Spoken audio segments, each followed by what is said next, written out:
Alrighty, hello everyone. My name is Katrina and I am one of the discussion leaders this week. I chose chapter 11 and it is called Doing Their Part. This chapter was not too lengthy, but it was full of a lot of really good information. And the whole gist of the chapter is about teachers as leaders in multicultural education. And I really like this quote. That was in the chapter. It was near the beginning, but I think it just really helped sum up what we'll be going over. And it says, at its roots, multicultural teachers understand that to be a multicultural educator, one must first become a multicultural person. And so in my slides, I'll be discussing a few values that teachers can hold and then ways that we can become more multicultural. And so one of the headings in the chapter said teachers, invisible but essential. And so there are two ways to help individuals to become a multicultural person. It can happen in either natural ways or also through a conscious effort to learn about diversity. And it doesn't have to be one or the other, it can be learned through both. And then there are three values that are central to multicultural education, and they are caring and love, courage, and creativity. And in my following slides, I will be going over those three values.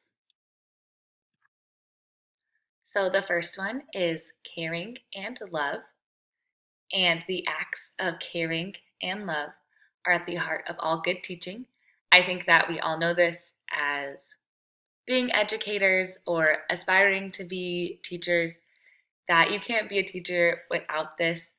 It would be nearly impossible. It's too hard not to care and love for your students, I feel like. So this is one that we all already have, and that maybe we can just learn different ways that we can improve on this. And so a way to express that you care and love for your students is to have high expectations and great hopes for all students, believing in their abilities and respecting their identities.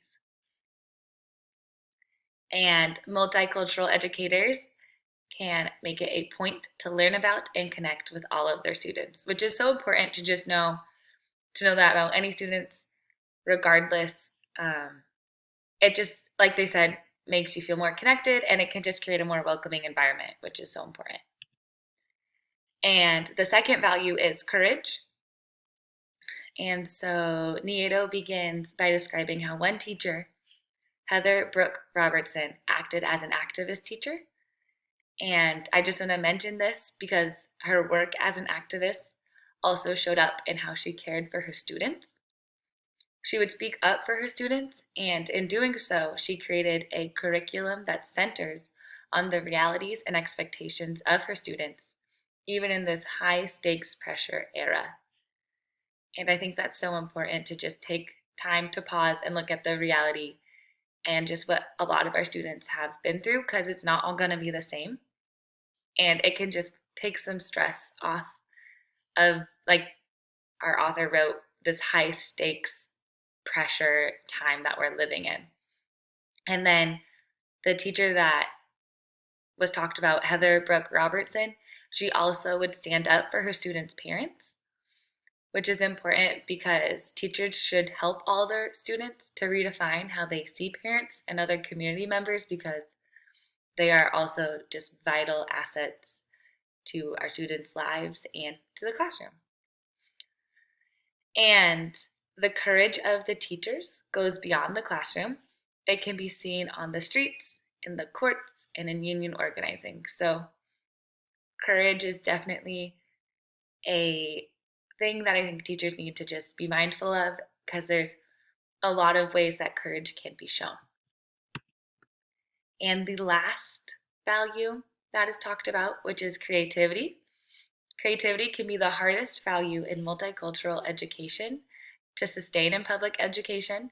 This is due to the mandated standards that teachers must abide by. And so sometimes it's hard to insert different creative ideas. Again, like they said, just due to all the demands that are put on teachers. And so teachers with a multicultural perspective work hard to remain innovative. And a few ways that teachers can be creative is to turn to their students and to understand and use their interests, experience, and background knowledge into the curriculum, which will also just make the learning more fun and exciting because they can relate to it. And so, in conclusion, when teachers push to challenge their own thinking and to grow in their own multicultural perspectives, then multicultural education can go.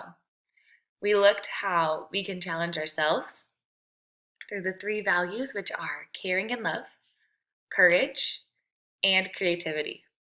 Teachers can create a classroom and mindset that is welcoming to all students. And lastly, I just want to end with a direct quote, which is through these conversations and curriculum that focus on diversity, race, equity, and social justice, students learn to question their own assumptions and to think more critically. And I think we should just carry these thoughts in our minds as we strive to create environments and mindsets that are more just inviting and inclusive and multicultural. So thank you for watching. This is my reference, the book that we've been reading, and I hope you enjoyed this and learned something.